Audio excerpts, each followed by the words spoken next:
My name is Heidi Erickson. I'm the park manager at Red Rock State Park in Sedona, Arizona. I've been here about 7.5 years. My background is in wildlife biology. I've pretty much done wildlife biology work all over the American Southwest. Red Rock State Park is on the very far west side of Sedona, Arizona. We are an environmental education park. We have about 5 miles of hiking trails, so that's mostly what we're known for.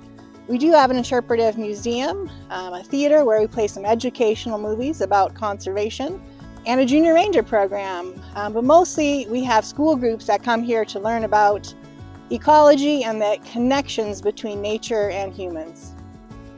We have great panoramic vistas. If you go out onto the hiking trails, you can see a bunch of formations all at once. Most people come here to go hiking, and we're a little bit out of the way, so we don't get as many customers as, say, Devil's Bridge or Bell Rock Pathway. So it's a great place to come and actually be able to hear nature and not be overwhelmed with other people.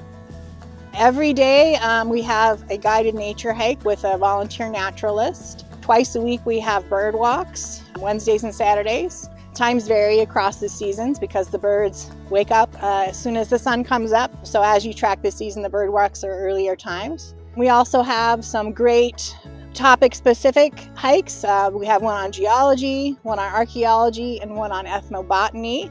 And then during certain times of the year, we also have once a month a moonlight hike, which is an interesting program.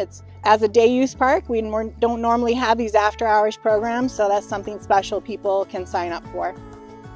We have a very nice interpretive museum with displays about geology, a little bit about archaeology, mostly about nature. We are a habitat preservation park, so most of our displays are about the animals that you can encounter and the plants that you can encounter here at the park. Butterflies aren't around all times of the year. But you do have monarch butterflies that, unusual among the butterfly world, they travel from as far as Mexico all the way up into Canada for their annual life cycle. And the caterpillars need milkweed. So we have milkweed here at the park so that the caterpillars can then turn into butterflies and continue that journey. The House of Apache Fires is one of my favorite hikes. It's a 1.6 mile round trip from the visitor center back to the visitor center. That's my favorite overlook at the park. But we have up to 5 miles worth of trails. They go from anywhere from a short half mile if you want to walk along the smoke trail, up to 2.5 miles if you want to do the Eagle's Nest overlook to the highest point on the park. But again, the highest point on the park is only about a 300-foot elevation gain. Between Dead Horse Ranch State Park in Cottonwood and us here in Sedona, there's the Lime Kiln Trail. It's actually completely on Forest Service property, but it connects the two parks. It's not for the beginner, so make sure you are prepared ahead of time. Make sure you have plenty of water. You can also access the Red Rock Ranger District of the National Forest by walking at our east gate.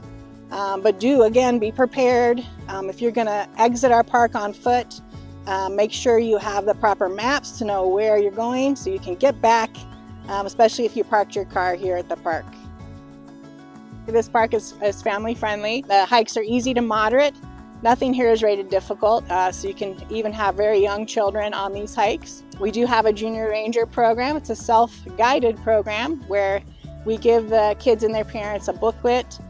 They can fill out the activities in our interactive museum where you'll find most of the answers. And then bring it back to us, and then the kids can get sworn in as junior rangers and get a little badge that they can put on their vest. And it helps the kids learn about being good stewards of the national and state park systems. Spring is a great time. You start to get the leaves coming back on the trees. You get all these songbirds coming back from their migration from their wintering grounds. Some years we do get some nice blooms from flowers. Fall, we do get some nice yellows compared to some of the greens that are still hanging on. So that dichotomy is pretty nice. We are a day-use park, so we don't have overnight accommodations in the park boundaries, but Sedona is just a few miles up the road. People who want a little more of a budget hotel, there's Cottonwood just down the road. It's a little more cost efficient. And then a little farther afield too. Some people come down from Flagstaff to come to this park. Part of our habitat protection mission, in addition to not having trash cans, we want you to take all your trash out with you. We require that everybody stays on the designated trails here at this park. So unlike some other places in town, you can't get in the water. We're doing that for the protection of the wildlife and the habitat here. And then we don't allow pets here at the park for a similar reason. Pets were genetically selected by us humans from predators. So they leave behind a scent which can make it less attractive for the wildlife to come out and show themselves. People see deer almost every single day that there's visitors here at the park. One of the reasons is because we don't allow people to bring in their pets. I think the big things about Red Rock State Park, we're a little less busy than some of the Forest Service sites here in Sedona. So it's a little more of a nature experience rather than a straight recreation experience. Also, because of our habitat protection and environmental education mission, this is a great place to come learn and about how plants and animals and humans, how we all interact with each other, and how we as human beings can make sure that these places are kept this way for years and years to come. So come visit us here at Red Rock State Park. We'd love to have you come walk our trails and see some of our wildlife.